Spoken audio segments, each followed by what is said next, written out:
ఈ సెట్ ఏదైతే ఉందో కంప్లీట్గా డిజైనర్ పీస్ అండి.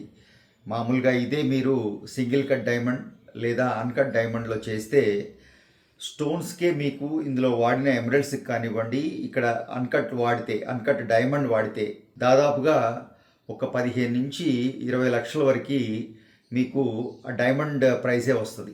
అటువంటి ఎక్స్ట్రాడినరీ ఒక సెట్, ఒక డిజైనర్ పీస్ తీసుకుని, ఒక డిజైన్ తీసుకుని రీజనబుల్ బడ్జెట్లో రీజనబుల్ స్టోన్స్ వాడి సేమ్ ఫినిషింగ్లో ఎటువంటి ఫ్లా లేకుండా, ఇబ్బంది లేకుండా ఐ క్యాచింగ్ అండి.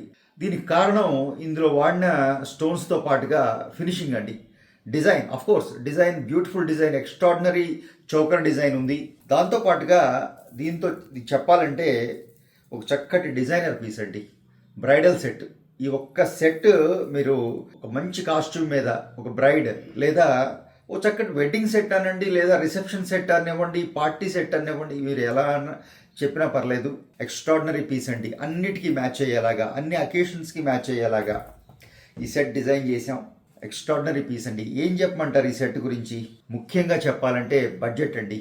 అంత ఎక్స్ట్రాడినరీ సెట్ని కంపల్సరిగా ఆ బడ్జెట్, ఆ ఎఫర్ట్ చేయగలిగిన కస్టమర్ దొరికినప్పుడే ఈ పీస్ చేస్తారన్న కాన్సెప్ట్కి భిన్నంగా, ఎగనెస్ట్గా, ఒక రీజనబుల్గా బంగారం ఎఫోర్డ్ చేయగలిగిన వారు, అంటే ఈ సెట్ కంప్లీట్గా మీకు ఒక 85-86 గ్రామ్స్లో నెక్లెస్ చేసాం.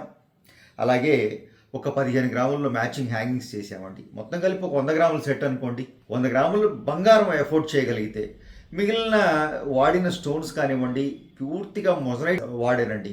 మొజనైట్లో ఈ వైట్ ఎలా తీసుకొచ్చారండి అని మీరు ఈ పాటికే మీకు డౌట్ వచ్చే ఉంటుంది. కొంచెం క్లోజ్ వర్క్ చేసాం.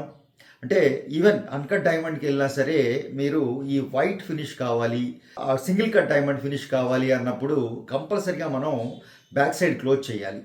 ఆ క్లోజ్ చేయడంలో నేను ఎన్నోసార్లు చెప్తుంటాను, కొన్ని జాగ్రత్తలు తీసుకుని ఈ క్లోజ్ వర్కింగ్ ఉన్న జ్యువెలరీ కొనుక్కోవచ్చు. సో ఎమరల్డ్స్, మంచి క్వాలిటీ ఎమరల్డ్స్ వాడాం, మొజనైట్స్ వాడాం, సీజెడ్స్ వాడాం.